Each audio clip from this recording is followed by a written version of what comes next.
So, Joseph DeGolyer, thank you for forcing me to be social by doing a podcast because I have been terribly antisocial for quite a bit of time. Turns out when you can stop pretending to be an extrovert when you're not in a band anymore and you're just like an author writing your books, you don't go out as much. No, I imagine not. I definitely am an extrovert though. So the not going out as much makes me kind of crazy. And so I reach out to you and I'm like, I wouldn't mind having a conversation with Greg. And the movie's about to come out. So we talked about doing this when the movie was about to come out again. And so I reached out to you and I'm glad you're here. I'm glad you're willing to be social. No, I mean Uh, it's good. I need to. It's just so you said this would be a good chance to catch up. Um, so like the past like 6 months have been kind of hell for me in that I uh, was working two jobs and then one job added overtime. And then as soon as I quit the second job, the cats got fleas. And so then it's been 4 hours of cleaning every day to try to battle fleas. So it's just like my time has been just an absolute nightmare. I just haven't been talking with people because it's been like, 50 plus hour work weeks plus 4 hours a day of cleaning. And so just like turns out that made you a lot less social. And then I decided I'm going to do a web novel with a new chapter every single week. And it's already longer than Childhood's End. So like I guess I wrote a book this year, which is kind of cool. It's like already book length, so that's fun. But yeah, that's been my year. So what have you been up to, Mr. Moving Man? I can't remember if I talked to you before I moved to Vail or after. Um, I think it was before. okay. Um, So I went to Colorado and had a similar, like, no social interaction experience for about 6 months. It was like 5.5 months. And and during that time, all I did, I worked two jobs and I wrote. I did almost the exact same thing that okay, you so yeah, so you know where I'm at. So yeah, maybe I'm not antisocial. Maybe I'm just really fucking busy with overtime and shit. that'll do it. And like the job, if it's not a social job, that'll add on top of it. I worked in a booth in the middle of the night in Vail at a parking lot. Yeah, you did tell me Um, about that job. Yeah. yeah, so I had that experience, but now I came back to Utah, moved in with my parents for a few months, and I decided, and I was working like a groundskeeping job, like I always do when I'm up there, up in Ogden, it's where my parents are at, and that was, I was just having a horrible time because I wasn't doing what I wanted to do. And so I said, I'm going to quit this job and I'm going to try as hard as I can for like a month to, or no, I gave myself like 3 months, I think, to get a job doing something in video. And I actually landed one, Nice. which, Congratulations. yeah. And it was a month and a half of interviews to get this job, which was insane. But now I live down in Cedar City working for an outdoor ultralight backpacking company, and I make their YouTube videos Nice. and their commercials. So You made I'm it. actually I'm doing pretty good. Yeah, in a certain way, I kind of did make it. So as long as I don't get fired, which I might with all the time off I'm asking for next year, but uh, No, I, the I totally count that as making it. You made it, dude. Like, there's a buddy of mine who's like an aspiring stand-up, but he got a job as a Comedy Central writer on the Jim Jeffries show. And so I'm like, oh, that's dude, awesome. like, you made it. Like, you've gone so much farther than like most people that I know. So hell yeah, dude, you made it. So as far as I'm concerned, Joe, you made it. You're there. Anything else is bonus, baby. I kind of agree. Because it's like, well, basically it was like I'm gonna be miserable if I'm not doing something creative, Hmm. just in general. And I was miserable, and I was like, okay, I'm just gonna give this like another try. And for me, it was like, yeah, number one, if I could live off my films, or if I could live off my, little nerdy like podcasting or YouTube projects, that'd be cool. That'd be like number one, right? Number two is I work for someone else doing the same thing, which is what I'm doing. So it's a great opportunity. It's a great company, and um, I get a hike like in backpack once a month, which is something I loved to do, and I wasn't doing as much as I wanted. So now I'm like paid and forced to do it. So I get to do that, and I work with some great guys. And I'm in southern Utah, which is my favorite part of Utah. So I don't know. I am in a pretty good. I'm in a pretty good spot. Outside of living in a trailer right now, I'm in a pretty good spot. I mean, dude, like, hey, I'm considering that living the dream. Like, so you're in a trailer, like, whatever. You're healthy, you're happy, like, dude. I mean, like, but you know, there's different things to make people happy. Like, I'm very grateful for the home that I live in. I'm grateful for my job because it's like it's not a difficult job and it pays me enough to afford this house. So you know, there's different things to appreciate, but I'm sincerely happy for you. That is so freaking awesome. Thank you. It's been a long journey, very long journey to finally land a job here, doing pretty much what I want. So it's nice. It is nice. I'm sorry that you've been cooped up for how long have you been cooped up? Just since COVID? Have you gone out at all? I know. I mean, I've done stuff like, you know, well, the reason we got the fleas is because we took a trip to the beach to celebrate my wife's birthday, and it was a pet friendly place, and we'd been there before. But then the last time we went, we found a single flea, and there's never just it's like with Pringles, there's never just one. Yeah, and so basically, like, and that was what's really funny about that in retrospect is that it was when I was quitting the second job and the main job was giving me overtime. I was doing like radio promo for a radio station as a side job, and that was like 10 hours a week. But then the main job was like, hey, we're going to bump up your hours. We've crunch time, so that's like 50 hours a week. So 60 hours a week, and then trying to cram in extra hours so I could be off for my wife's birthday. I'm like, well, hey, after this, I'm quitting the second job, and I'll finally have some time to myself. And then the flea's like, no, fuck you, you're cleaning 4 hours a day to try to get rid of us. Like, God fucking damn it.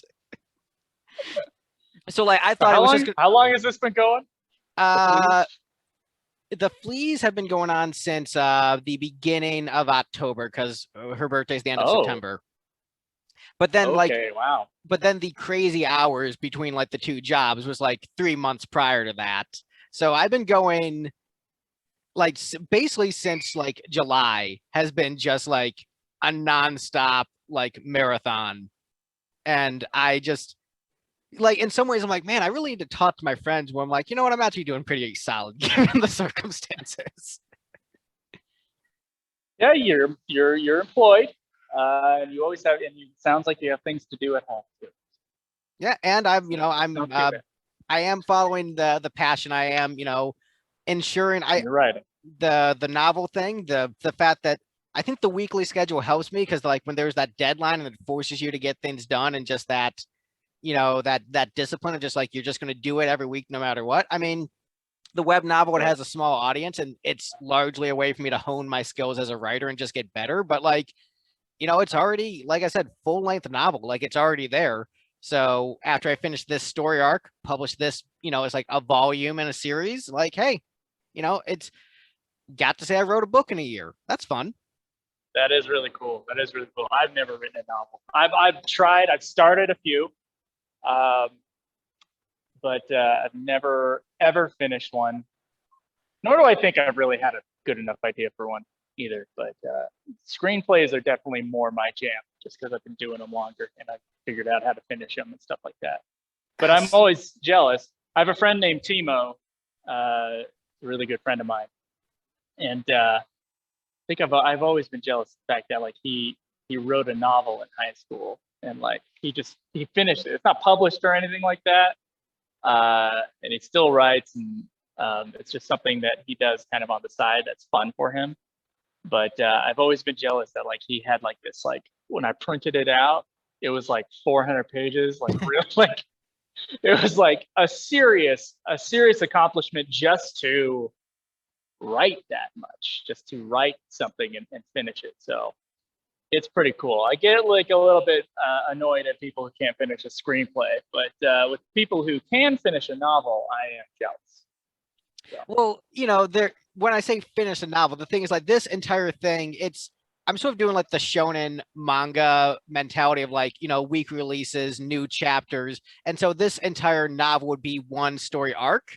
So I mean, it is like a complete story, but it's, I guess, a small part of a larger narrative. But like in terms of like the amount of content, it's like, yes, this is a full ass Novel book. length. Yeah. So Yeah. and Cool. I've done it before.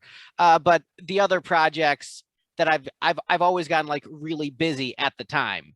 So I think when I was doing the film score for you, before that I was actually writing a novel about Elvis and got like 20 chapters in, and then did the film score, and that was like the big time crunch on that. And so then I just like I never went back to it. But that was like a good 20 chapters of that Elvis novel. But then I decided not to finish it because I'm like, and the market's changed and this isn't really like something I think I can sell.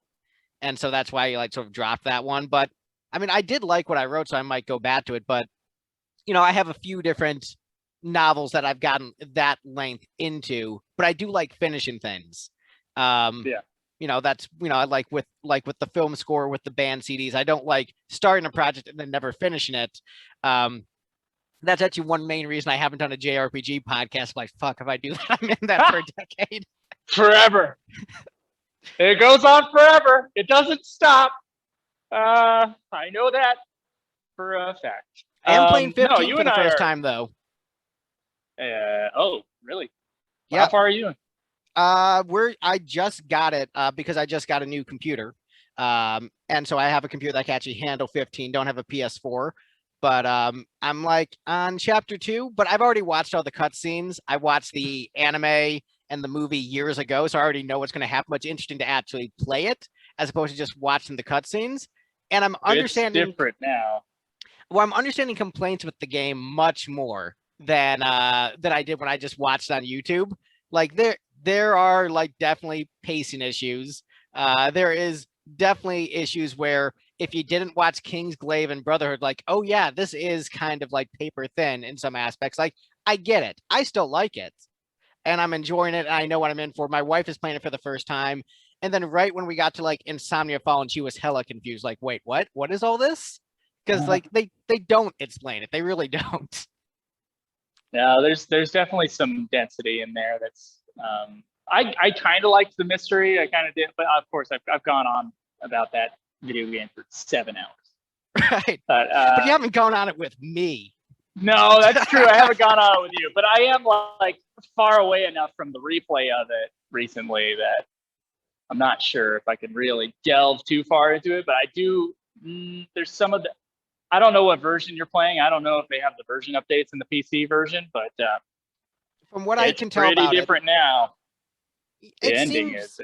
yeah, The parts that they the should have DLC. fixed, they didn't fix, and then they just like spruced up the stuff that was already good. It's such a weird choices over there. It's Square Enix. Yeah, my version has all of the episodes, so like episode Prompto, episode Arden, etc. Plus, Oh yeah, that one's updated. It has the why am I blanking on it? The comrades thing. So it came with all that included. So it's nice that I can like buy it years later, much cheaper, and just have the full game. So, I don't know. I don't know if I consider it more full.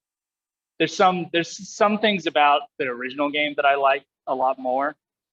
It almost reminds me of like the really old Final Fantasies, like 2 or 3 or even 4, where like there's a story there, but there's some parts that are like they're limited and they're almost missing some pieces that you have to put together. It's kind of like that. And so I don't know, like having weird missing scenes where they didn't quite explain the insomnia stuff kind of feels like true Final Fantasy in a certain way. I think the no one can know about this, guys. They talk about just like the really shitty parts of Final Fantasy are in some ways the truest parts of Final Fantasy. Just like the parts that are like the most absurd and stupid. Like, turns out we all went to the same orphanage. Dun dun. Dun. Like, is it terrible? Is it cringe? Yes, but is it also peak of what Final Fantasy is? Yes. Depends on when you got into Final Fantasy. I think, yeah, there's a bit of that. Definitely, like, Is this far too convenient? Yes, it is. Did this come on suddenly? Yes, it did. Is it incredibly stupid? Oh yes. Oh yeah. But they'll make up for it with like I don't know, the end of disc 3 into disc 4 of Final Fantasy 8 is like epic and amazing and really stylized and just like whoa. Like, yeah, that's so like those are the moments where you're like, I'm back in, despite the fact that everything else like made no sense. 8 is so weird because of how good the end of the game is and how it did not deserve to be as good as it was at the end because the rest of it was so fucking stupid. It's stupid, but I still love it. I still love it. I still love it, but it's so dumb. It's so dumb. I think that goes with I think it's still got to be in the top 200 greatest games of all time. Oh, it definitely the fact is. It's one of the most flawed games of all time in terms of its story. At least games that tried to tell a story. And then I will equate that to, this just popped up in my head because I had a conversation about this movie for the 90th time. Face Off, starring Nick Cage and John Travolta. One of the worst movies of all time and one of the best movies of all time at the same time. It turns out the action genre is really great for that. Oh yeah, like the dumbest plot, crazy overacting, way over the top, takes itself really way too seriously, but because it takes itself too seriously, when you get the over the top action, it's just like, I don't know, there's like a fun factor in there that's like added to it because it's so stupid. Have you seen Rambo 3? No, I've never seen Rambo. I've only seen the first Rambo. All right, I'm going to give you a spoiler for Rambo 3 because it's just so amazing. So Rambo is fighting this dude, and it's this really epic, like, hand-to-hand fight. And, like, you know, you don't know who's going to win. You know Rambo's going to win, but it's like this tense fight. And so the conclusion to the fight is the guy ends up getting, like, Rambo wraps a wire around his neck, kicks the dude into a hole, and then the dude falls into the hole, hangs, but the wire is attached to an explosive, so then the guy explodes immediately after being hanged. That is cinema perfection right there. That sounds like something out of Machete. That sounds like a Robert Rodriguez kind of move. That's pretty good. Well, yeah, why do you think he loves Stallone movies? Yeah. Good point. Yeah, man. Final Fantasy's crazy. I've never actually listened to that. No one should know about this podcast. I know they've taken our thunder. I mean, well, you know, if they're doing we were the games. Bad boys on you were the the Final bad boys. Fantasy critique market. Now well, they pushed out on 2. They actually got to a certain point in 2, and then the game file corrupted, and they lost like maybe 3 hours of playtime, and then they just gave up. I'm like, poor guys. Just because they didn't like it, they're just like, you know what, we're done with 2. Like, we played enough. That reminds me when I thought I had a glitch during Vagrant Story, restarting that game. And you twice. Just had to turn the camera. It's just bad camera placement in one part of Vagrant Story that like made me think that I had broken the game. Hilariously bad moment. But that wasn't a real glitch. So I only had myself to blame. Yeah, well, the unfortunate thing is now that I have a computer that can run 15, I'm like, oh, shoot, I do have a copy of 11. But, like, but, yeah, you know what a time sink that is. Oh no. No, if you're worried about not having time now, please. You have no idea. Well, I'm like, should I just do the base campaign just to say I beat all the mainline FFs? Like, because after 15, it's like, really short. Then I've only got 11 and 14 mainline to do. 14, you know, you can play the base game for free. 11, I own a copy of. So it's like, oh, man. Yes, I should probably do it, but also, fuck, they're MMOs, man. Oh, and 11 is not, it's the least user-friendly Final Fantasy game by far. Like, it has, if you're coming on with, like, modern gaming and you go into that game, you're going to be just like, what is this thing? What in the world? Like, the control scheme, how you interact in the world, how you fight things, like, nothing makes sense. The learning curve on that thing was like, I don't know, like 24 hours of gameplay. Like, it was really bad just to figure out how to play the game. Yeah, that's rough. There will probably, like we did that like 7 years ago, and YouTube has exploded even more since then. It's become more ubiquitous and all this stuff. So there might actually be some decent tutorials out there now on how to actually play the stupid game, but there sure as heck wasn't when I started. So I have in my favorites list on YouTube a tutorial of just how to like set up your account. I have that saved because I remember that was being the first boss of Final Fantasy 11 was just setting up the game. Like you can't just, you know, press play. No. One of the hardest bosses of the whole game, by the way. One of the biggest feats that you can accomplish is actually just installing it, starting an account, and logging into the account. It's you so would think dumb that would be true.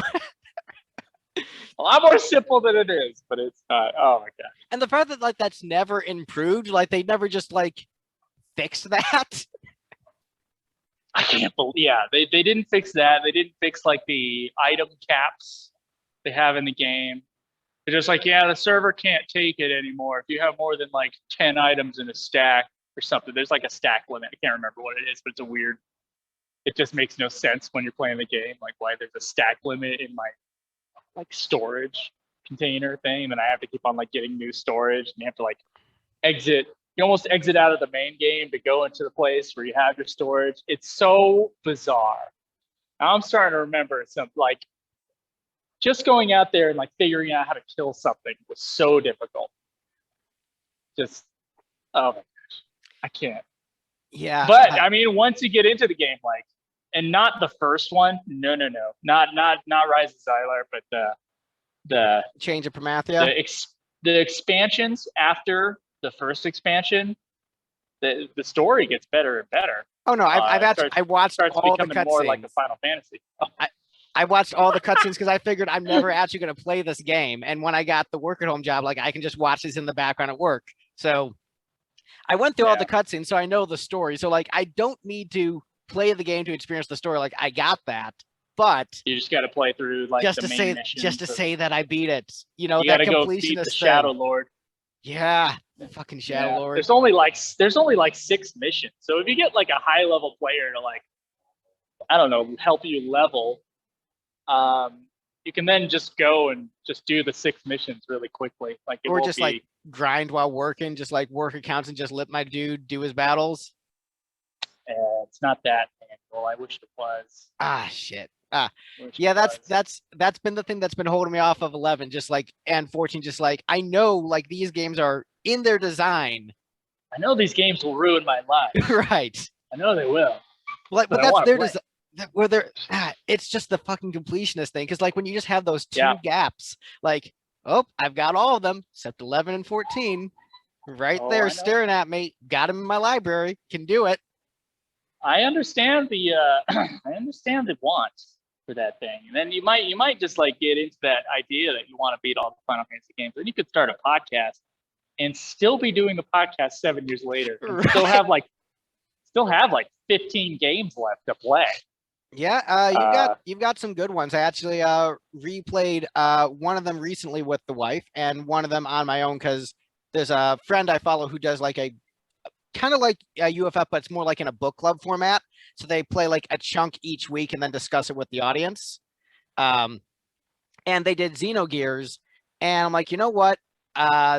This is probably the only time in my life where I will like be able to do this again.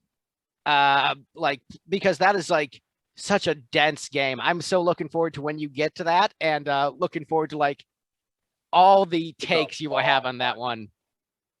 That's a long one. I saw because we look on howlongtobeat.com to check our times, and I went through and redid a check like last week of like seeing how many more hours of gameplay we have left outside of the expansion for 14 that came out, and one game that has no time listed. Like how much time do we have left? Like in terms of like how long is it going to take us to beat 600 hours. And I saw Xenogears. Xenogears is by far the longest of those things. Just for a regular main campaign thing, just playing it on normal, it's like 60 hours. Oh yeah, and you know what the funny part about that is that game like rushes through the ending. That's like the rushed version of Xenogears. That's funny. Like that is Yeah. by far the most story dense video game ever. Like period. Really? Like the most amount of story in the in like the smallest amount of space. Like that is so like there's a companion encyclopedia they made for that game to just explain the game's plot, and I do kind of I kind of view it as essential reading.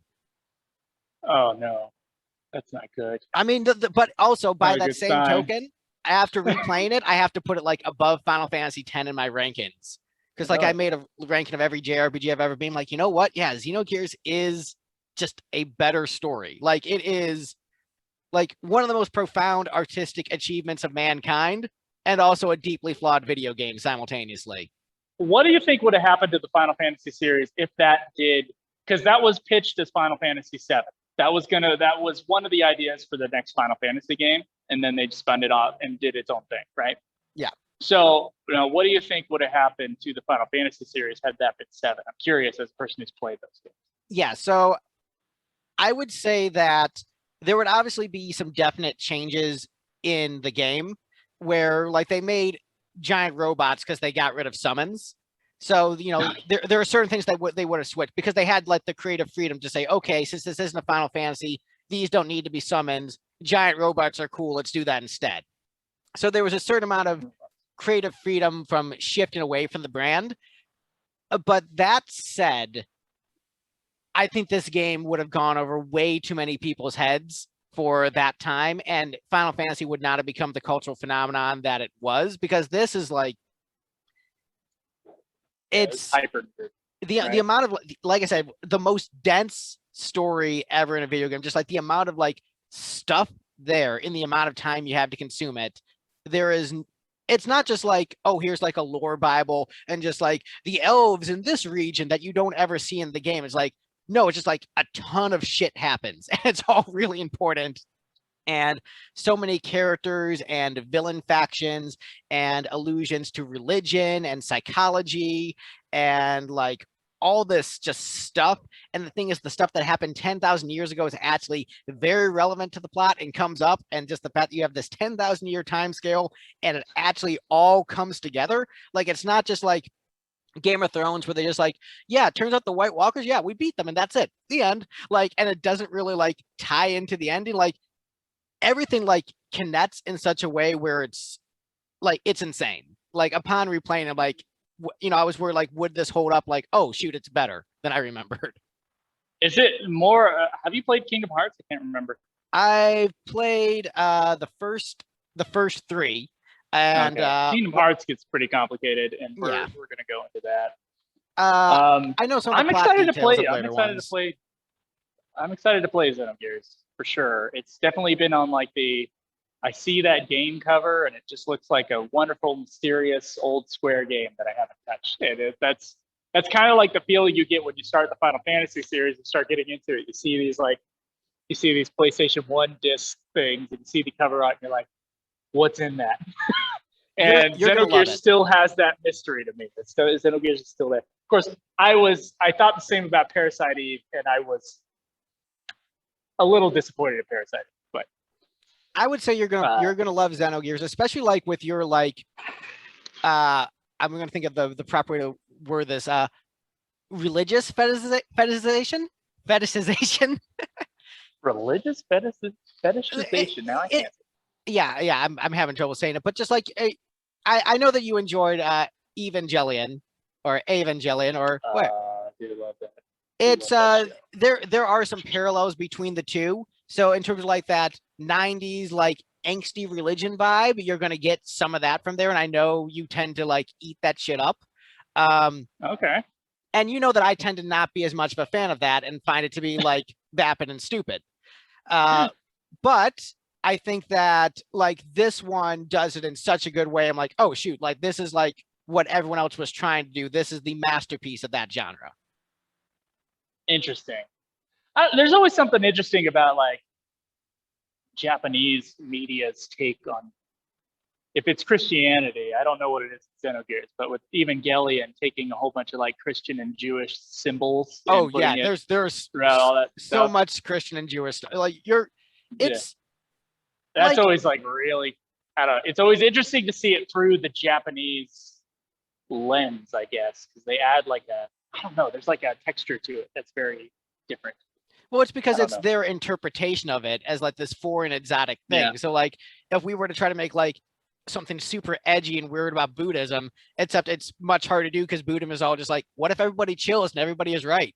It's like it's hard to be as edgy about that. Well, let's see. Ron, the movie Ron from Kira Kurosawa. I don't know if you've seen it, but I've not. there's some Buddhist symbolism in there, but mostly like nobody is listening to the Buddha kind of a thing. It's I know it's an adaptation of King Lear, which is not a Shakespeare play I know very well, but the like there's like a blind man in it, and he's always holding his like Buddha scroll or something, and at the end of the movie he drops the scroll and it goes down. It's like the symbol of Buddha, and that's a super dark movie. So I don't know if I don't know if necessarily all Buddha symbolism would be like all movies that use Buddha symbolism would be like chill. No, they I wouldn't. have I seen mean, it. I read Opposite Journey of to the that. West, and that's like Buddhist propaganda essentially. Just like, man, all other religions are totally lame. Buddhism is so much cooler, is basically what they take 4 books to tell you. And there's like a lot of violence in it, but it's just like if you look at like the actual philosophies of Buddhism, it's just like everybody just chill, and probably all religions are right to some degree. It's like it's like the very reductivist version of it, in like the same way Yeah, like the reductivist version of Christianity is like, I don't know, just be nice to each other. yeah, yeah. Reductive for sure.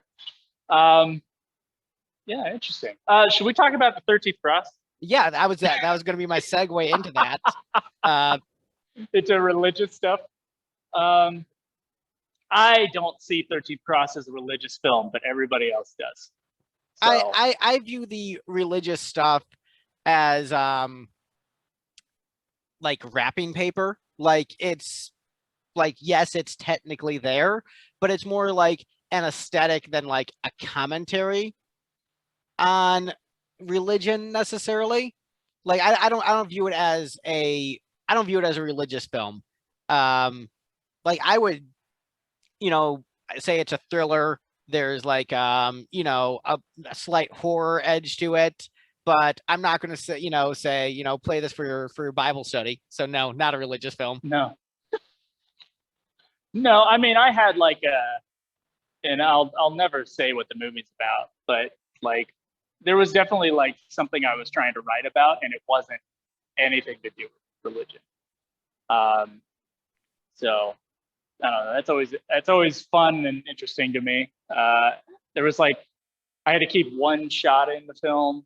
I had to like argue for a shot with my editor Parker on that movie because I was like, no, this is what the movie's about. This one shot, and you must keep it in. He's I like, think well, the movie's not about that. It's about religion. I'm like, no, it's not about religion to me. So you're gonna keep the shot in the movie. so. Here's the funny thing is I think I know what that shot is, and I think I agree with Parker. Fair enough. Because like I as someone who scored the film and someone who cares a lot about story, like I went over that movie many times, and I know the theme you were going for, but I think you accidentally just wrote a different theme and thought like this is what the movie's about. But there's like that's not. But in the same way that like when you first told me to do the score, you're like, yeah, I'd like make it like bombastic and big, and then I'm watching the movie like, this really doesn't call for bombastic and big, but I guess I'll try it. And then when I did bombastic and big, you're like, oh, dude, scale it back. I'm like, well, yeah, I fucking knew to scale it back, but I did what you asked me to do. And so I think just I didn't. what Yeah, I was what the definitely vision was, like it turned out into something very cool, but just like I think it's just the message and theme, like that sub theme, because you told me what that sub theme was years ago. Oh, I don't remember doing that. Yeah, I only shared that with a couple of people, but yeah. Yeah, I'm like, I didn't get that at all from the movie, dude. And like, I like tried really hard to find my, I mean, I get it, but I think he just did something else by accident, but it was still cool. That's fair. I think like it's funny that the projects always become like their own thing, especially in the edit when you're doing a video. I don't know how much video work you've ever done, Greg, but I don't think it's quite like a song. I mean, songs kind of take on that. If you're messing around with a riff or you have a lyric or something like that, and that the song tells you what it wants. Movies are kind of like that, but every time you go through a new phase of the movie, because there's three, there's pre-production, production, and then post-production, you're making a different movie every time. And like what you started out with the writing of the script, you know, you do multiple drafts of the script, and then you have like this thing. This is the finished thing, and then you have to film it, and then it becomes, I don't know, it just without actually going through it, it just morphs into something that you never thought of at the beginning. You can never be 100% what your quote unquote vision is, especially if you're working on this tiny little budget. But yeah, it's just, I don't know. It's just an interesting thing. I have screenplay feedback for my new movie, Chicken Coop, from Austin Film Festival and stuff like that. That's a movie I did not really, actually the last couple of movies, unlike 13th Cross, my writing process has changed quite a bit in terms of like what I plan when I'm writing. And that was, Chicken Coop's not a movie that I started out with going like, this is the theme. Like I never once thought of that. I thought of characters and I thought of a situation. I did not think of theme, but I got a whole bunch of feedback talking about the theme and how certain images were used to underline the theme, stuff like this. And like, yeah, maybe that's there subconsciously, but it definitely wasn't there consciously. So it's kind of an opposite thing. 13th Cross, I had an idea for what I wanted to accomplish, and I tried to accomplish it. And then, of course, everybody thinks that it's not about what I think it's about for the 5 people who I've told what the movie's about. And then I write a couple movies now with no theme, and then I get reader feedback that's like, "Oh, this is about this. This is about this in America." Cool, man. I guess like there's a point to just like not saying what the movie is about so that other people can interpret it, and so it can mean whatever they think it means. They can get some meaning out of it. It's definitely not conscious to me, not that kind of stuff. Now it was when I did 13th Cross, though, for sure. Which I don't know. Would 13th Cross have been better had I written it like I do now? Probably, but at the same time, it's like, well, I only write the way I do now because I made 13th Cross and I learned from it. You know? Yeah. Well, I think what you should do is you should go back to 13th Cross, re-edit, add in like a CGI Jabba the Hutt scene. You know, maybe some like farting creatures just in the background. Yeah, that's what I'm thinking. I think that'll just make it a better movie. It works every time. I do want to do a director's cut of that movie, but it will not make it longer. It'll make it shorter. Interesting. I think I could trim 5 minutes off that movie. But I just didn't have my hands on it enough. And there's like a whole bunch of things with that process that definitely going to do differently with the next movie that I'm making in February. So 13th Cross, for those who are listening, who are still with us after the Final Fantasy conversation, and now into the movie conversation. It's coming out December 14th of this year of our Lord, 2021. And you can get it anywhere. You can rent movies digitally. And right now, if you're listening to this when we're recording this, it is for pre-order on Vudu. So if you guys want to go get the movie on Vudu, I would appreciate it. And you can listen to Greg's amazing score for the movie. He did a really good job, and we're really proud of it. That's one of the best aspects of the movie, I think, is your score. Well, thank you. I tried my best to make it as good as possible. And, you know, it's the same way where like you look back at it and like, oh, I wish I could have changed this or done that. It's like you do whatever is the best you can do at the time. And it's, you know, it's interesting, like the lessons you learn from undertaking a project like this. Yeah. And it's crazy that 13th Cross is coming out so darn late. So for those who, oh man, if anybody's been following along with this, the 13th Cross was supposed to come out like last June. Like that's when it was supposed to come out. It took us forever to make the movie too. So we shot the movie in 2018, like September was when we were done with shooting, 2018. And then we started the process of doing the rough cut. And then I was going to do a cut of the movie myself. And then someone broke into my apartment, stole my like really nice computer, and I was totally broke. So I couldn't just buy another one. And so like Parker, my friend Parker, who did the cinematography and then volunteered to do the edit on 13th Cross. Thank you, Parker. He was just working off my notes. So he would do a cut of the movie. And then when I could watch it, I watched it, did notes, and then he would have to do another cut of the movie. So I never was able to get my hands on the edit like I did with a manual song or anything else I've made. So like there's always a bit of that like, oh, I just want to give it to me. But we could never do that. So we worked on it for months.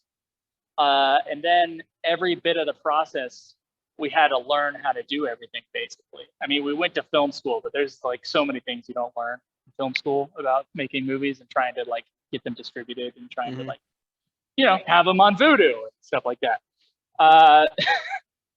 That whole process is just like, okay, now we need to do some poster art. Now we need to do this. Now we need to do this. Now we need to do the score. Okay, who do I know can do the score? And then you were like, you volunteered to do the score. And I was like, oh, I'll give you a few $100. I don't want you to work for free. I didn't want anybody to work for free on 13 Cross except for the people producing it, which is like 4 of us. And so, yeah, we just every bit of those, and that took forever. And then we got distribution for it. But then after our premiere at Dead Escape, you know, we were told, or not June, September of the 2020, it was supposed to come out. And then we've been told like a new date every couple of months until now. It's finally out. We also had, I hope I shared the truth with you on this, Greg, because I don't remember if I did. But we have to be vague. We have to be vague about the retailer. We can't say who it is because of information. So it was delayed again because a big, huge retailer in the United States said, we want, I know you do, because I told you, we want to consign 12,000 copies of this movie, because Mill Creek, who's doing the physical distribution of this movie, they pitched it to this big retailer. And then a couple weeks later, I got the call from our executive producer, and he was not happy, let's say, with this retailer, because the retailer had thought that what we had made, and he's like, I don't know how they thought this. I don't know how the F they thought this, was what he said. And they thought it was a Christian film. They thought they had made a deal signing 12,000 copies because they thought it was a Christian film. They didn't realize it was a violent thriller. Did you just consider repackaging the DVD art? And so it was, oh my goodness. Get a whole bunch of one-star reviews, but a whole bunch of sales. Yeah, I know. It'll be one of those things. I saw the poster that they pitched Walmart, which is way better than the poster that's currently on Voodoo right now. I don't know why they chose the poster they did for this, but I hope that changes. Goodness, because it's a bad poster. But I can't believe, like, looking at that poster being pitched the movie, that they were like, yeah, Christian film. Like, I don't know what happened in the pitch room, or I don't know if they did it over email or Zoom or what, but what communication was not like made there? I could see hilarious to me. So we were like, oh my goodness, we're gonna be in this huge retailer, awesome. And then it was like, never mind. And like Ben Yenny, our executive producer, was like, I thought it had been signed. Like, he thought it was all like done. That's why he told me about it, because he usually doesn't tell me anything unless like something's definitely gonna happen. Yeah, hilarious situation there. But now it's finally coming out. December 14th. It'll be for rent. You can purchase the DVD on a few sites right now. I don't know if it'll be on Blu-ray. It's just it's a pretty small release, but I know I have to print off a few Blu-rays to give to some Indiegogo supporters. So I hope they put it on Blu-ray so I don't have to do it myself like I did with the manual song. But I might have to do it myself, like I did with the Metal song here in a couple months. But yeah, it'll be out. And then the next movie that I'm working on is a cool Christmas movie called Chicken Coop. And if anybody's listening, if you're interested in the filmmaking process, I'm doing these daily, like low budget vlogs just on my phone. If you want to go check out my YouTube channel, you just search my name, Joseph DeGolyer, JOSEPH DEGOLYR, and you'll be able to find it on YouTube. Hopefully I can get some support for this really, I think it's a really cool little Christmas movie, and I'm really excited about this project. It's going to be awesome. It's a very different film, 13th Cross. 13th Cross is like a thriller. This is like a small, intimate family comedy, drama, kind of black comedy Christmas movie. Very different. I don't know if I sent you the script for that. You didn't. And I was like, okay, I guess I'm not good enough to read the script. So like I sounded about it, asking for all these opinions, not mine. I see how it is. Oh, having I don't know what score didn't ask me. I see how it is. Oh, all right. If you know why I didn't ask you to do the score, right? No, I have the assumption because when I told you how much I would need to do for another movie, it was too much.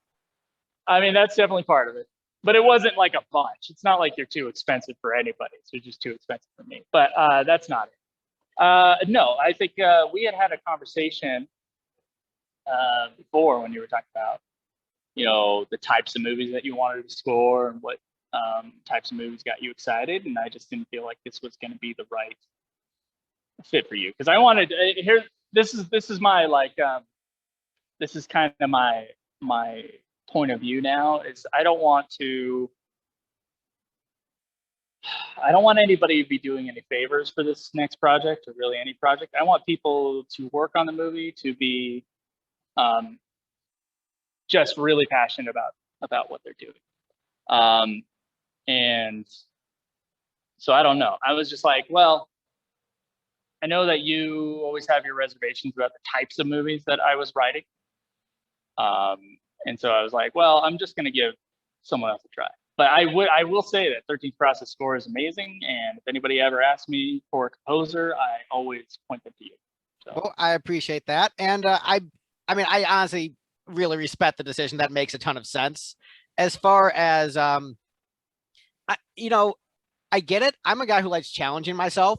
So the fact that it's like outside of my comfort zone is never like a bad thing. It's always like, hell yeah, let me see if I can do it. So I do get like energized about it. Like when I went to jazz camp every summer, whatever I thought was like the weirdest, most foreign thing that made no sense to me, that was the stuff I signed up for. So I'm like, oh man, I think beatboxing is bullshit and stupid. Sign up. And then I learned to respect it. So like, that was always my thing. And that's why like the last year I was there, they put me in like the super advanced group with all the teachers. And I'm just like, I cannot keep up with these fuckers. These are 9-part jazz harmonies and there's 10 of us. And jazz harmonies are not easy to do. Just like, you better just know your note in your head and nail that shit, bro. So, but no, Victor's great. I think it's great that he's doing it. But there's always going to be the ego. That's just always going to be. There's always going to be the mind's bigger. There's always going to be the mind's bigger. There's other things like, I don't know. I feel like also like, your passion is turned to writing a lot more, as much as I know you love music. And Victor is like, he's an all-in music guy. And I have him in like part of a mastermind group. And I wasn't really considering him to do the score until like I started hearing his scores for other stuff. And I was like, oh, he's really good. Because I always liked his like weird little rock songs that he does on his Spotify stuff. I really like his music. I put some of it in the 13th Cross, it's like pop music in the background. And then he redid a song that I wrote. Like he recorded a song that I wrote at the end of the movie. And he did a great job with that. And he did a great job with that. So I was like, okay, well, I love Greg. He did a great job on 13th Cross. For this movie, I'm going to go with Victor. No, I mean, I don't want you to feel slack. No, it's fine. And honestly, like, I know Victor's a better musician than I am. Like, I know that. So, like, I have, like, no offense with that. He definitely has a wide range on it. I've heard him make scores of many different kinds. But I mean, I don't know. I won't say. Oh no, I'm speaking purely on a technical level. I think I'm a better writer than Victor. Technical level. Yeah, Okay. I'm a better writer than Victor, but he's just a better like actual musician in terms of like ability to play, sing, etc. Like he's better at that. I'm better at writing. He might disagree with that, but like that's just like my like assessment of skill. I don't know. See, the way that I'm viewing you guys is like, who can I use for this thing? Like, right? No, and that also is the correct way to do it. But as a tool, it's like for me, I just almost look as like RPG character stats, just like Cloud is going to have better stats than Eris in most areas, except she's going to be a better healer. It's just like, so when you're looking at us as in terms of stats, just like I just have a better writing stat, but he has better all the other stats. Is how I look at it. I think you both are pretty good. I think what surprised me about you, Greg, because your band, listening to your band and then listening to the 13th Cross soundtrack, you wouldn't have been able to tell that was the same person.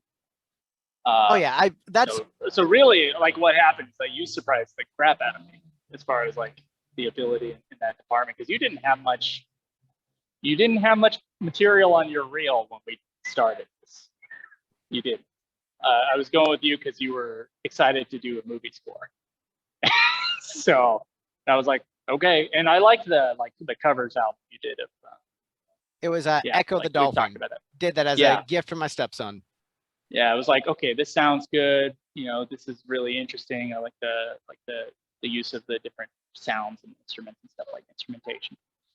And that's really all I had to go on, because like your whatever vomit band. I mean, that one is a joke band. That one is actively a joke. Wasn't much.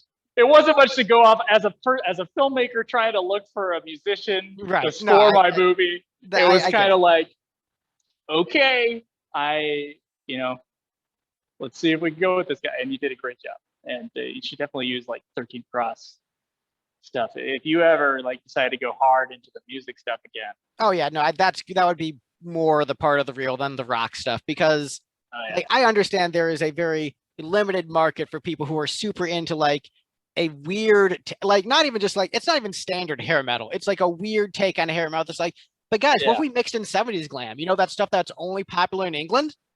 What if we mixed nerdy hair metal? More so on the second album, I think. That was because I started hanging out with Steve, so, and that also coincidentally sold a lot less than the first album, so I blame Steve. It's all his fault. I wonder if some of that with the selling more on the first album thing is because I guess it's just not that outside of Steel Panther. There's not too many like modern hair metal bands. So you almost get like that first. Well, I guess I don't. What do I know? Yeah. So the thing is, like that freshness of like the first thing. Look at these young guys doing hair metal. Right. I think that might be it. But like, there was actually, I was coming at the end of a dying scene. There was like a hair metal revival scene that was like huge in Sweden from like 2000. I want to say like 2005 to like 2009. And so it was like, and then if you were like just, a fan on the internet, you came across those bands. And so we were coming in at like the tail end of that and had a different enough look where people who were still interested in that scene gravitated towards us. Because like there were even like people I knew like in high school who would buy shirts from those Swedish hair metal bands. And even like a couple of them got signed to major labels like Universal. It's just they didn't necessarily get imported back here, but they were starting to build up like a reputation overseas. And so there were a couple American bands that tried to do it. Some had varying degrees of success. And we were sort of like at the tail end of that. And so I think because of that is like the market conditions that led to the first one doing okay. Yeah, I don't think it's a quality thing. I really don't. I think that second album is, I don't know. I've said this a million times. I think that second album is by far and away the better album. I don't know how your fans felt about it, but it was also far less well received. Like across. Oh, really? Like they're wrong. Even the fans were like, first album's way better. Like so.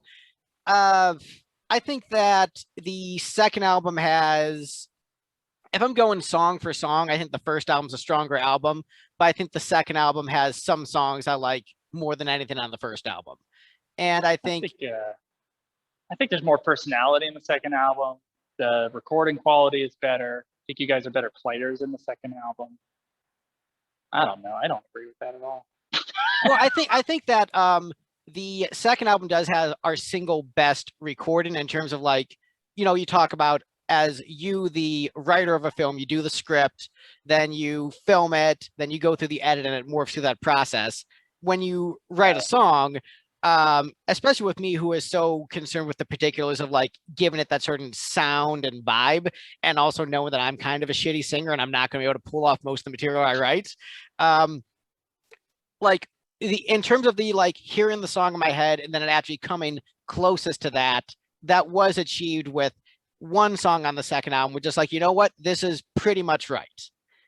So out of all the songs I've ever done, I got one right, so I can at least say that. I'm wondering, Gray, are you? Is that? It's been a few months since we talked, and last time, just with COVID, in the middle of COVID, it just didn't seem like a priority to you. And now you're writing. Are you still doing lipstick? No, that's pretty much done. We did get signed to a label who was interested in digital distribution. So I literally didn't have to do anything. They're just like, hey, do you want us to distribute your stuff digitally and just have it on our label website and just push you guys? Like, so I literally have to do nothing. Yep. Shit, I'm not making any money off it right now. Go for it. Yeah, go for it. So like, but it's,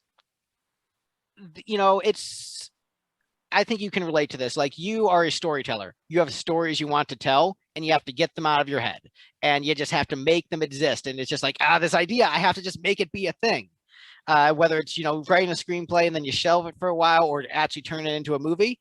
I have so many stories that I've been sitting on for years, and as much as I like the band, it took away time from that.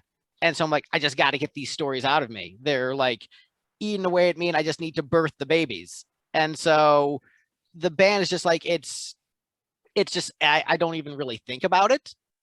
But it's weird how much my life has changed in that, like, there's not like the constant posturing you have to do when you're in a band, and the constant networking and constant, like, it's a different vibe. It's much more solitary, and it's much less like proving yourself all the time. It just changes the rhythm of your life in a way. And so it's a weird thing. And it's kind of, as someone who was the front man, who is used to like attention all the time, to not get like attention all the time has been like interesting. And so it's like, some ways I like it, some ways I don't. Cause like when you have like a bunch of people like sing along to your songs, then buying your merch, you're just like, fucking feels good. Like, hell yeah. But when you're just like, all right, I wrote my chapter this week and like 20 people read it, and I got a couple nice comments in my inbox. So it's a different vibe. It's a very different vibe. That's interesting. I gotta say, I haven't been a private person in so many years. Just because like I am writing and I'm doing my film stuff, and I'm not usually too upfront with like what I'm working on film wise. Mm-hmm. Because I don't know, I see that as the way more difficult art than entertaining people on a podcast. And so I have been kind of private with that stuff, but I always have some sort of audience out there that's in some way reaching out to me. So it's not like a band where you're on stage or anything like that, but there's always attention. Oh, well, I still have that with even in my small way with my small podcast. No, I've been still doing the Thin Lizzy Thursdays, and they're like every week the same people show up. We get, so like I still have my audience. There you go. But that's because I made, like you, a dumb commitment to go through like the entirety of a certain thing. Yeah. That other people live through you. They go through that. Like, that's always an interesting thing about like the new fandom with YouTube and podcasts. It's like, you're almost like, maybe you touched upon some piece of media or something like that, but then you're just interested in hearing what other people have to say about it, and like people who would never have the time or never want to go through each song on Thin Lizzy or whatever. Isn't that what you're doing? Yeah, it's each Yeah. song, and it's I've actually made it more audience interaction where it's 1 week randomly chosen by the computer live, so no one knows what they're getting. And then the next week is fan vote. So the computer chooses 4 options and they pick which one I do. Very cool.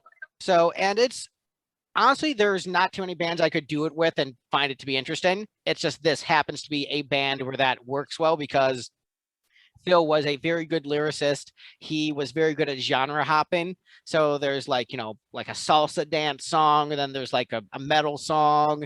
And the fact that he could succeed at both, and then like you can analyze the musicality of that.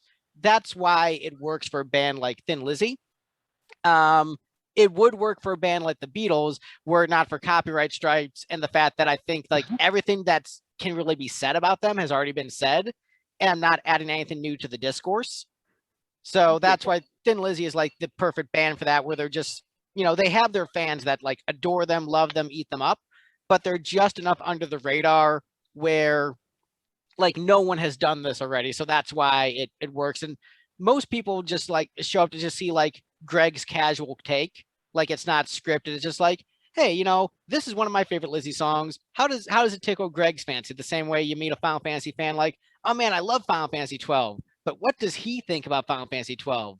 And just like, because that one can be a little bit divisive. So it's just it's fun. And it's good to get that back and forth and commentary with people like that. It is a highlight of my week. It's me being somewhat social, I guess. Yeah, it's just it's just an interesting thing to do with like new fandom in the new digital age.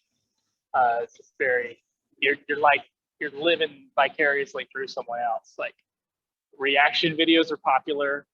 Yeah. I still get like a kick out of it. It's always, I don't know. There's always something funny about the reaction videos to me. I know you do it, but I'm always. It's just funny that they are popular. Like, right. Well, I could react to this myself, or I could show this to a friend. But how about I see a stranger on the internet react to this thing that I saw that I love or hate or whatever? Because like you want to see if it can touch them emotionally the same way it touches you. Like you see someone listening to One for the first time, and just like when they realize what the lyrics are about, and they're just like, oh, holy shit. But usually most reactors don't pay attention to the lyrics and are just like, oh man, it's brutal. Like that's it. Or I've watched a few. So, and I don't know why I do, because I get mad at myself whenever I start watching them, because I'm like, why am I doing this? But so I understand like the pull for it. But my least favorite thing that a reaction video does is when they're talking about the music video and they're not talking about the song. That drives me nuts. I can deal with that. That's fine with me. The problem I'm like, listen to the song. Listen to the song. Who cares about the video? Right. Well, the problem I found is that I did reaction videos because like I just got a headset for work. I'm like, oh, sweet, I can do this because I'm bored and it was the start of the pandemic. And then I quickly realized like I know too much shit about music and I can't do first time reactions. And so it's just like, all right, I guess I'll just do every Thin Lizzy song as a commentary because I already know all the shit.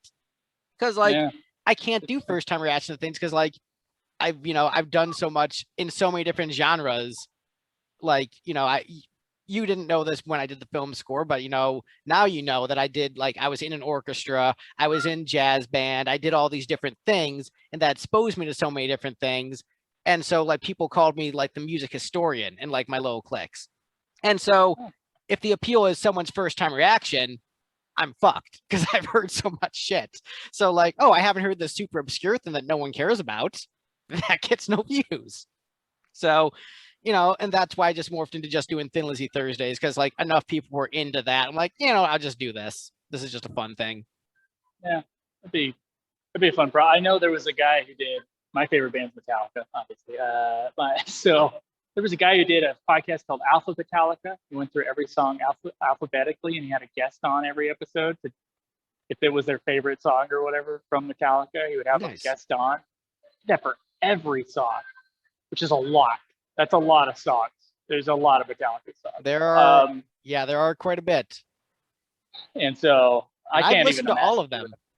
Yeah, me too. Many times. Less times than you, I have. Although some do make it in the rotation. Like before you, I was like, there was not a single Metallica song in my rotation. I was just very snobbish towards them. And yeah. you know, I think part of it was personalities. That's, you know, a good personalities, and also just there are certain like production techniques I don't like, especially when it comes to like guitar tone and drum tone that they like pioneered, but just like those things they pioneered, I happen to not like. But like looking at the writing, like I had to go back and say, you know what, like even with my biases against these production techniques and biases towards the personalities, I have to admit, like, this is great. This is extreme quality. Whether or not you like metal, whether or not you like, you know, guitars with that much low end, whether or not you like, you know, these kind of kick drum sounds, you have to admit that's fire. You have to admit that's great. And so I have you to credit with that. I agree with a lot of the production on Metallica drives me nuts. Well, it doesn't drive me nuts. I still love the songs enough that I ignore them. But I know there's like, yeah, there's always issues. It's always funny because like Metallica, compared to the other thrash bands, it's just changed a lot and like experimented a lot. But they were also experimenting. They were not letting the engineers just do engineering. They were also experimenting with that part of it, which is with two albums in particular. I'd say three Metallica albums that do not sound, no, four Metallica albums that do not sound good technically. Right, the so first one, Kill 'Em All, which is it's just the cheap first album. Like you can't, yeah, you just got to give that a pass. That doesn't even count. That's the only problem with it. And then Justice for All, where it had the low end is all low end guitar. You can hardly hear the bass. You can hear the bass, but hardly hear it. Hardly hear the bass in there. And so that makes it sound really dry when you're listening to other kinds of music and that's in your shuffle or whatever. I can see people being like, oh, what is this? If you have started the album, you're listening to the album, kind of like your ears start ignoring. At least mine do. It's like don't even hear the fact that the balance of it is so weird. Saint Anger sounds sludgy and awful. It's also not a good album, but it was interesting because the people who did the engineer who mixed the Load and Reload, the albums before it, which sound sonically they're amazing. And they're really high quality, like Bob Rock mixing done on those two albums. With Saint Anger, the engineer actually made the single Some Kind of Monster. He actually mixed that. So you can hear a version that sounds sonically way better if you go online and like listen to the old singles. Like the singles were mixed well, but then like the actual album versions they're just trashy. And it was on purpose, quote unquote, but it was in retrospect a terrible idea. And then of course they compressed the crap out of Death Magnetic, which makes it sound, it's way too loud. It's like it starts grating on your ears. There's like little clicks in the drums that you can hear if you're paying attention to it. Once you hear how it, like, it's not something that most people who don't listen to things like forever mixed anything sonically will notice, but it'll just be something that they feel. But if you do that stuff and you hear what a compressor sounds like when it's like up too high, then when you're listening to that album, like, this sounds crushed. This is bad. But yeah, there's 4 albums where there are problems. Everybody knows what the problems are, but at least the songwriting on at least 2 of those albums, I don't care. I think Saint Anger falls into action movie category for me in terms of the material on that album, where I'm like, this is dumb, but I'm really enjoying it. I'll give you a better one. It sounds like circa 2002 Discovery Channel shows like Monster Garage and Orange County Choppers. It sounds like something that would be on the background soundtrack of one of those shows. and it's so stupid. Like the lyrics on that album are just like peak trash. But that's kind of why I love it. They let everybody write that. Oh, you've seen the documentary. Yeah, I saw the movie. They let everybody write lyrics, which is just no, don't. Like other people could bring in musical ideas, but James Hetfield has to be the one. He has to be the beginning, middle, and end of the lyricism, or else it's going to be, as we found out on St. Anger, it's going to be not good. Although I think Dave Mustaine's lyrics are still in some of Kill 'Em All songs. And of course, Dave Mustaine's great, so whatever. But yeah. Yeah, oh Yeah, man. good. I'll say that Saint Anger makes me smile more than any other Metallica album. Saint Anger makes you smile more than any other Metallica? Is that what you just said? Yes. Oh, wow. I'll tell you what, one of my favorite memories when I was a kid is when my dad, because my dad just like rolls his eyes and has to listen to my music when I was like a teenager.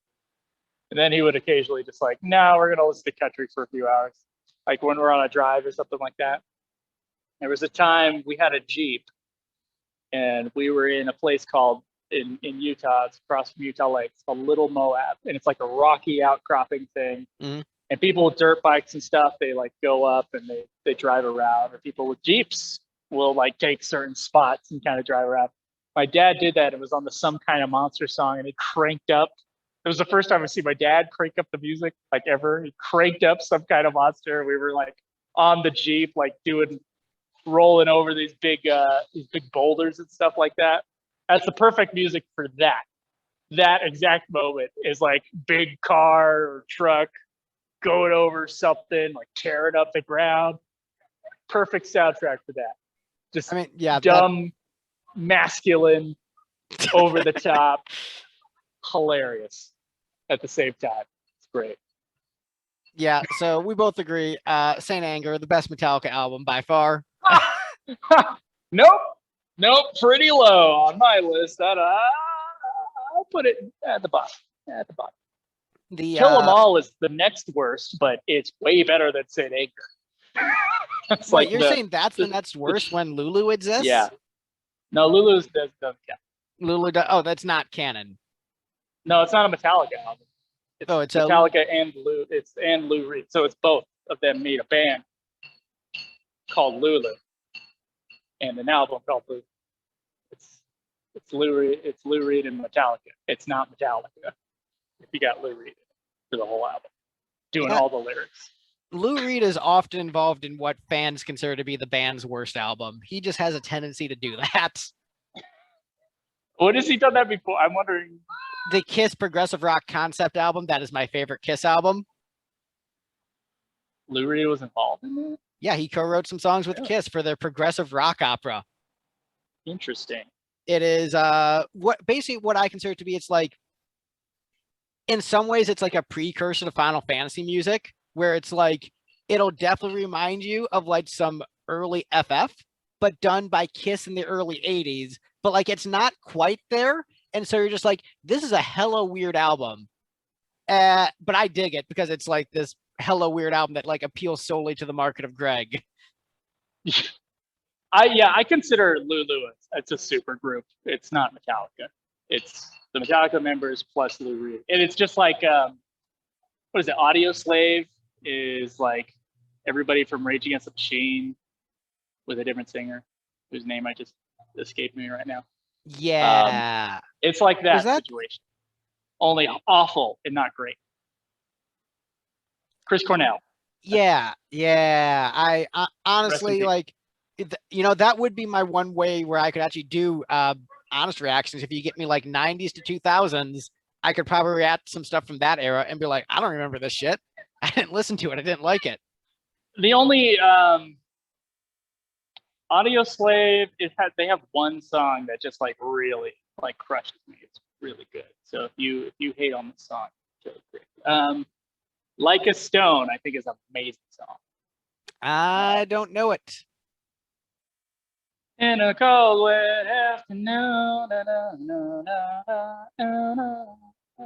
Oh, that one. I am lukewarm. It is. It exists. Well, watch it or listen to it. Sorry, and read the lyrics. And when I read that song, it had just always been on the background for me before. Mm-hmm. And one day I just looked it up on YouTube. I don't know, like 2 years ago or something like that. it wasn't, I didn't look it up. It was like recommended, and I clicked on it. And then I was listening to the lyrics, and I was like, oh no, this song's way better than I thought it was. And now it's like really, I don't know, like touches me. I think it's a beautiful song. Give me spoilers for it. Give me the theme. You'll just have to read the lyrics. I can't remember them right now in the middle of a conversation like this. I'm really bad at the that. general concept of the song, love song, my daddy is dead song, my arms and legs are blown up and I'm blind, I'm a Metallica song. It's a pretty like, I don't know, like a spiritual waiting on death kind of a thing. I don't know. Okay. Yeah, I couldn't tell you exactly what it's about. I'll be honest. Like the lyrics are vague enough that maybe I'm reading into it a lot. But yeah, it's one of those. It's not one of those. It's one of those more vague meaning kind of songs. Which, by the way, Metallica does a lot of songs that if you don't know what it's about, you're not going to know what it's about. Like you have to hear interviews or something. James Hetfield talks about, oh, this song's about cancer. Right. Which is funny about how my mother died from cancer. And I tend not to prefer lyrics like that. I like my lyrics a bit more direct. Oh, I'm totally the opposite. I'm on the opposite end of the spectrum on that. I want to be able to like read into it or even not know what it's about and be curious about it. I don't know if the songs get any better just because I know what they're about. Oh, so for me, like if I don't like understand what a song's about, like at least like on some level, like I need to know like what are you trying to make me feel? If I can't get that, like it's just it means nothing to me. Like it is as meaningful as the gray wall I'm staring at in the background. You must really hate System of a Down. It's like half their songs are just ludicrous and make no sense. I haven't listened to a System of a Down song since high school. Oh. Dang, you're one of my favorites. Yeah, so no, that's not true. Maybe Steve played them in the background for me. Like the thing is, musically they're fine, but like, you know, I'm really into like Lizzy and Springsteen, where they're like, here's like it's like a movie, it's a story, and there's a narrative, and you know, even just like a simple like bring up Poison, every rose has its thorn. You know that it is about the feeling of a breakup. And there's some universality to the lyrics and there's room for interpretation, but you know the general theme. Versus if someone says the song is about whatever you want it to be, man, like, no, it doesn't work for me. Like I need you to tell me, like, is this a happy song? Is this a sad song? Don't just give me that like vague transcendental bullshit. No, I need like something to latch onto. Transcendental bullshit. I love that stuff. Like, I mean, there's some things like where like lyrics that what's one of my favorite things is like having a song I've loved for forever, and you would never have this because you hate vague songs, but where like one day you're listening to the song again after like 10 years of listening to the song, you go, I know what this song is about. Oh my goodness, there's some Tool songs that I realized what they were about. I got some hate on my channel. I got some hate on my channel for my Tool reactions. Who boy did the Tool army come after me.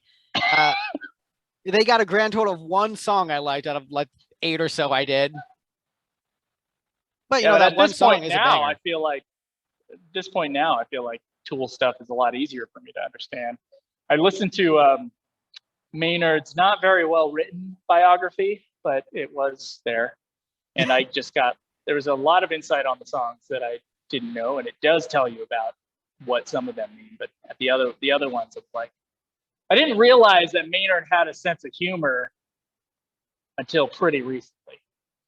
Like, I didn't realize that the Anima album or Undertow, like their first 2 albums were so like, they're, you know, the musicality of it is always really complex, and they haven't really stopped being that way. But the lyrics, I never realized were like, sometimes they're just not that as dense as I thought they were. And it's almost like I couldn't understand it when I was in junior high or high school.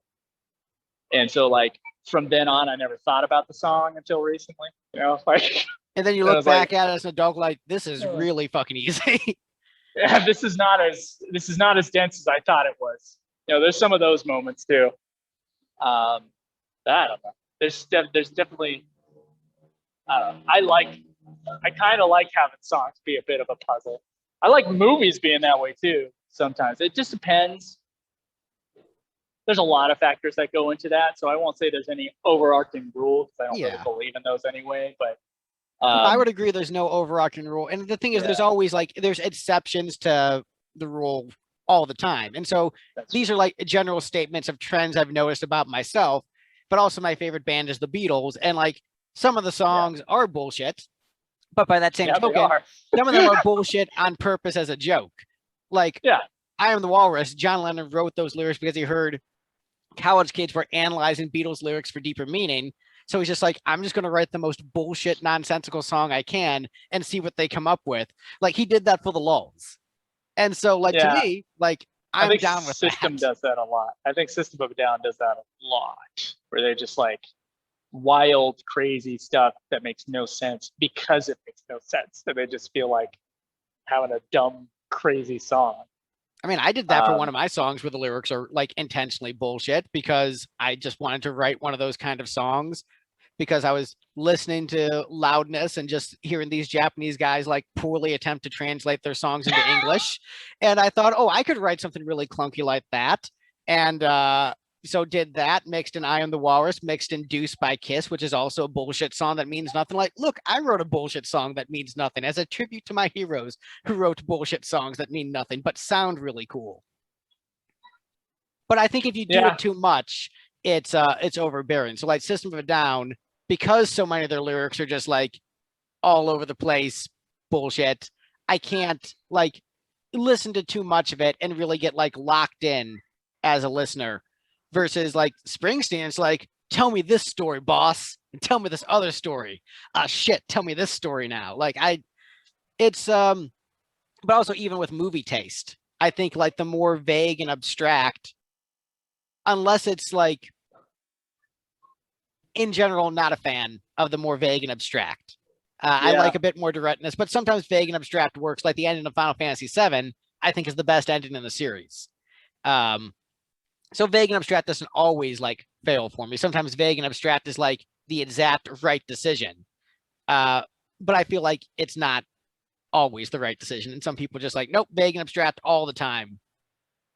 One of my favorite things that storytellers sometimes do, and I'm not this kind of storyteller at all, by the way, but there's always like the central core of the story where like the character is like there's a usual just like a normal 3-act structure in it, but like everything around that story, like you always have like a whole bunch of questions of you have to like, I don't know, revisit all that stuff. Like a lot of the Christopher Nolan stuff is like that, where he has something that's central, that's core, that's easy to follow, but then like some people who are a little bit more puzzle minded, I guess, or watching the movie like trying to like figure it out, they get lost, they get mad or whatever like that. And it's like, no, that's all. Don't worry about that stuff. Oh like, yeah, I sent you that. You can figure that stuff on rewatches, but that first watch is just like you're on for this emotional ride that pulls you through, and like the technical, you know, the world, the plot, the stories, or whatever. Those.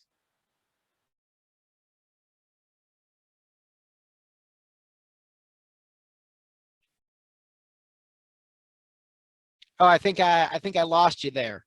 Hello? Unless you're like really paying attention. I would say actually like a movie that was like that for me was The Godfather. The first couple times I watched What's up? Hey, lost you there for a sec. Where did we stop? Heard Godfather. You were talking about the yeah.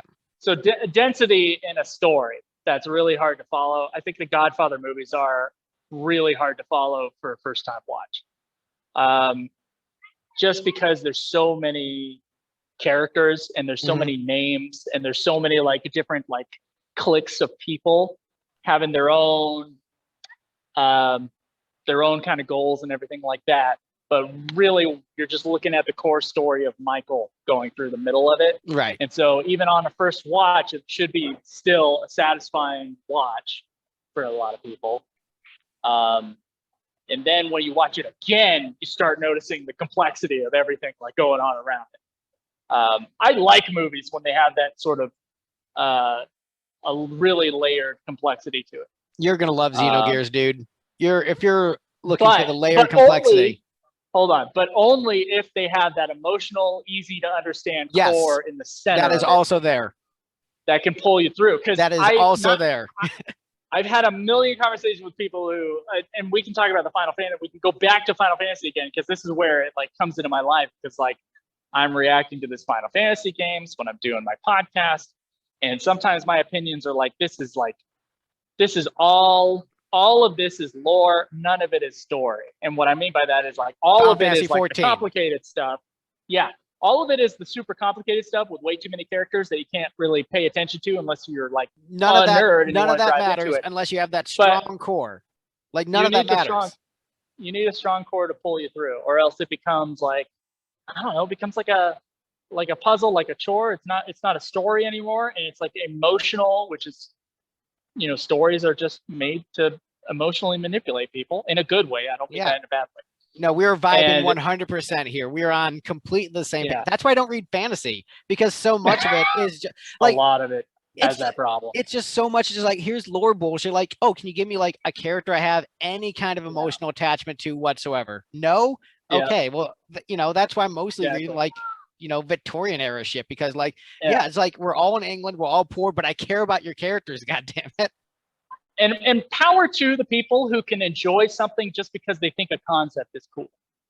I can't do that though. Like I'm not gonna be, if the story isn't pulling me along emotionally, I'm not gonna be interested in the world at all. Nothing about the world is gonna seem cool to me because the author didn't like pull me in with it, you know? Like, and I start fantasy books a lot of the times, and I have like this kind of thing. If I see more than like 2 made up words on the first page, I'm out. you gotta breadcrumb that stuff so that we can get into the world, so that we can get into the characters or whatever. And great fantasy does do that. It's usually not like immediately dense. It's usually something like pretty simple. Like maybe someone's character name is weird, and maybe the place that they're in is weird, but usually no, it's just like the kingdom of Zagabar, the Thorkian people have, you know, used their whatever. And like people think like because I write fantasy that I'm really into the fantasy book genre. I'm like, no, I think it's mostly trash. I think a lot of fantasy authors are like that. I think that the biggest fantasy authors were not fantasy readers. Like I read some. So like, you know, I enjoy like Tolkien, you know, I like the Harry Potter books. I enjoy the his Dark Material series. Like there's plenty of great fantasy, but it's just so much of it is just like they get their heads up their ass about like the lore and the world. And the thing is, I know everyone talks about how great Final Fantasy 14 is, but then hearing you talk about it, I'm like, you know what? I haven't played 14, but I have a big hunch I'm probably closer to Joe on this than everyone else who says it's the best Final Fantasy. I'm like, is it, or is there just a bunch of fan service that you think is cool? It's a lot of fan service. It's a lot of really cool stuff in the world. And people who play MMOs, that probably is more important to them than the central thing. And they probably are actually paying attention to all those like things that they think are cool, to be able to like decode the emotional arc in the middle of it. So maybe there's something to that. I don't know. I'm just not one of those people. It's never going to work on me. I think there needs to be something central in the middle of it that is not dense. That pulls you through the rest of it. Yeah. Totally on the same page. We actually agree on something, Greg. We agree on a lot of things. It's just I think we tend to more just pull out the disagreements of each other. But yeah, this is a complete agreement. Two guys who really like Final Fantasy think that most fantasy is trash. Yeah. And a lot of Final Fantasy, a lot of elements of Final Fantasy is trash. And I do not like, I love that series while at the same time knowing it's deeply flawed, and it's and most of them are deeply flawed in some way or another. Right. But there's also like the game aspect, and they're fun too. So it's a whole mess. Yeah, but I'm firmly on the same page with you with that. So that's another reason why I haven't been like, I watched the cutscenes for 14 1.0 out of curiosity, That is by far that is the worst Final Fantasy in terms of story, worse than FF1, which is impressive. Like I've never been so bored by a video game plot as 14 1.0. Yeah, me and Schweiss did that, and we were falling asleep. Both of us trying to watch the cutscenes in that thing. Although I did find a way to play 14 1.0, and I'm like, yeah, do I do it? People found that after we did that. I'm like, you know what? Maybe that'll be the version of 14 I play. Like, nope, I just played 14 1.0, but I did beat it. I beat the real Final Fantasy 14. I don't know if that's worth it. I mean, I don't know if it's worth it. Yeah, probably it's supposed not. to be not good. That's why they rebooted the whole thing. I mean, from what I heard, 14 is good. From what I heard, it's basically just 11 is why they said it wasn't good. It's just like it came at a time when people were just unwilling to accept it. So like if you played 11, it's like, oh, it's just the same thing. That's what I've heard too. Yeah, so it's probably just as bad as 11 gameplay wise. I mean, that's not the only thing about 14 story, by the way. It's not just that it's like, really dense and there's no main character because you're the main character, which is a really honestly a problem in video games storytelling. But the thing about it that the cutscene direction is bad. I think the writing is bad in the individual scenes. I'm not talking about overarching concept. Mm-hmm. You're just talking about the actual the beats. It's my least favorite thing when I return to 14. Now that I noticed it, I don't know how many. A couple expansions. Everyone takes the time to say bye and leave the room. And I'm like, I do that in my first drafts of my scripts, and then the second draft of the script, that's when I cut those things out. Oh, hello, how are you? Good. Small chit chat. Then they get into the plot, and then they have to say goodbye to each other at the end, and they always do a head nod. Very Final Fantasy thing to do, the head nod, but not every scene, and it is almost every scene. It's awful. It's awful, and they haven't learned to stop doing that because no one's complaining about it except for me. Because everyone is saying, I'm on an island going. The best Final Fantasy. I'm on an island, and I don't know if it's because I'm a filmmaker or a writer or something like that, and I just know that I've had problems with that stuff in my own writing before. I think everybody does. I think that's a really easy early mistake to make as a writer. I'm just going this is simple. Cut out the fat, please. Please. And I'm not even one who doesn't like long stuff. I am a person who can watch a 4-hour movie or watch a really long cutscene in a video game as long as I'm intrigued in the story. It's fine. But these are just it's a chore. They're a chore to watch now. Now that I've noticed it, there's no going back. It's just over. I'm looking forward to when you get to those hour-long cutscenes in Xenogears. I hope they're good. They, I will say this, I was surprised at. So here's one thing I will say about Xenogears, and this does not apply to any other video game I've ever played. It is by far the video game that benefits the most from a second playthrough. There is no comparison, even though I love the multiple endings in Chrono Trigger and the New Game Plus, and that's super fun. I had a friend of mine, years ago say, oh, you got to play it a second time to really get it. I'm like, nah, I got it the first time. And then I finally played it for a second time, oh shit, he was 100% right. Oh my God. Yeah. So that's unfortunately, Greg. I know you're not going to do that, but I'm just a heads up. It's just I'm just giving you vague warnings of what's in your future, like an apparition, just like the whispers. We got a while, dude. I mean, that's the longest game left on the list. The second longest games are the Bravely Default series, which I think we're playing. We're playing after Xenogears, but the Kingdom Hearts games, yeah, you got all those. Are all 40-hour plus, games. yeah. Yeah, none of them are 8-hour games. 8 hours, for those who don't play video games and are somehow still here, 8 hours is about standard video game time. But then, depending on the genre of video game, it can go way longer than that. So, most shooter campaigns are 5 hours or something like that. And then RPG games are going to be like, they can range from like 20 to like 120. And the fact that we're playing a whole bunch of RPGs just makes everything just so much longer. But yeah, Kingdom Hearts is one of those. Like every game in the Kingdom Hearts series, except for the brand new Melodies of Memory or whatever it's called, they're all over 20 hours. Yeah, I might actually play some of those along with you guys because I've actually have access to most of them with the consoles that I have. So I'm like, you know what?